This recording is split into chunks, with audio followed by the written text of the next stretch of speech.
Mini blog breakup special এখন অকাত দেখাচ্ছে নিজের পেমেন্ট করে। রাত্রি 8:30টার সময় যদি তোমার ফুচকা খেতে ইচ্ছা হয় তাহলে কেমন হয় বলো তো। আমার রাত 8:30টার সময় ভীষণ পরিমাণে ফুচকা খেতে ইচ্ছা করছিল, অনেক দিনে ফুচকা খাই না। তো যেটা ভাবা সেটাই কাজ, বেরিয়ে পড়ি হচ্ছে ফুচকা খাওয়ার জন্য। তো ভাবলাম যখন ফুচকা খেতে বেরিয়েছি তাহলে একটু ঘুরেই আসি। রাত 8:30টার সময় গেলাম হচ্ছে কি যে নিউ টাউনের সাইডে একটুখানি জাস্ট একটা চক্কর লাগিয়ে চলে আসলেই হয়। আসলে মেন বিষয়টা হচ্ছে বাইরে একটু নিউ টাউনের হাওয়া খাওয়া। হ্যাঁ, আজকে আমার ব্রেকআপ স্পেশাল পার্টি দিচ্ছে আমাদের অঙ্কিতা দিদি, দেখে নাও। Breakup party, like and subscribe করে দাও, এরকম পার্টি যেন দিতে থাকে আমাদের। ব্রেকআপ পার্টি নাকি? ব্রেকআপ পার্টি হচ্ছে, ব্রেকআপ আমার পার্টি দিচ্ছে এটাই বলে ভালোবাসা।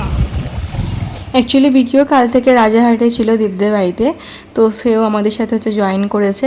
তো ওখান থেকে বাড়ি বেরিয়ে যাবে, তো বললাম তাহলে চল একেবারে নিউ টাউনের দিকে যাই। ও বললো চা খাবে, আমি তো আর চা খাবো না, যেহেতু ফুচকা খেয়েছি। আমার ভীষণ চা খেতে ইচ্ছা করছিলো, বাট আমাকে আর খেতে দিইনি। ওরা বললো যে ফুচকার পর চা নাকি খাওয়া ভালো না, তো সেই জন্য আর চা খাওয়া হয়নি। একটু ভেজিটেবল চপ ছিল সেটাই খেয়েছি, আর দাঁড়িয়ে একটু গল্প আর করছিলাম সবাই মিলে। আর এই যে দোকানটা এসে ভেজিটেবল চপ নিয়েছিলাম, বেশ মোটামুটি খেতে ভালোই ছিল। তরুণের অপোজিটে না অনেকগুলি ফুড স্টল বসে, তবে আজকে সেরকম কিছু মনের মতন দেখতে না পেয়ে ভেজিটেবল চপের এখানে এসে দাঁড়িয়ে পড়ি। আর এখানে সারাক্ষণ তোমার হাইট নিয়ে ওরা মজা ওড়াতেই থাকে। ভেজিটেবল চপ রাগ এক জায়গায় ভদ্রভাবে। বেরিয়ে তো ছিলাম একটু ফুচকা খাওয়ার নামে, তারপর দেখো বেরোনোর পর আমার হালটা কি।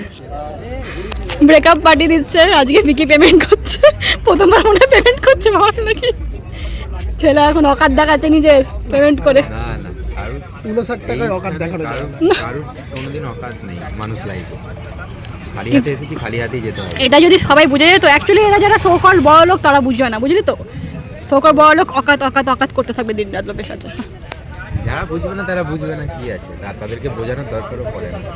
তারা ঠিকই বুঝে যায়, তারা ঠিকই সময় বুঝিয়ে দেবে সবাইকে, সেটাই হচ্ছে তারপর আমরা খাওয়া দাওয়া করে একটু কিছুক্ষণ একটা বিষয় নিয়ে কথা বলে আলোচনা করে একটু কটা ট্রিপ প্ল্যান করে এখন ফিরছি হচ্ছে বাড়ির দিকে সবাই মিলে।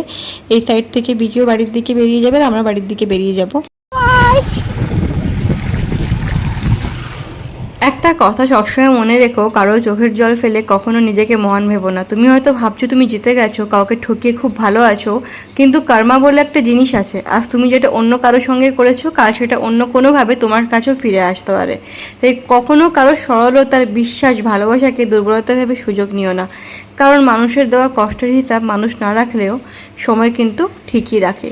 তো আজকের ব্লগটা এখানে এন্ড করলাম। সবাই খুব ভালো থেকো, সুস্থ থেকো, দেখা হবে খুব শিগগিরই আরও একটি নতুন ব্লগ নিয়ে। ততক্ষণের জন্য টাটা, বাই।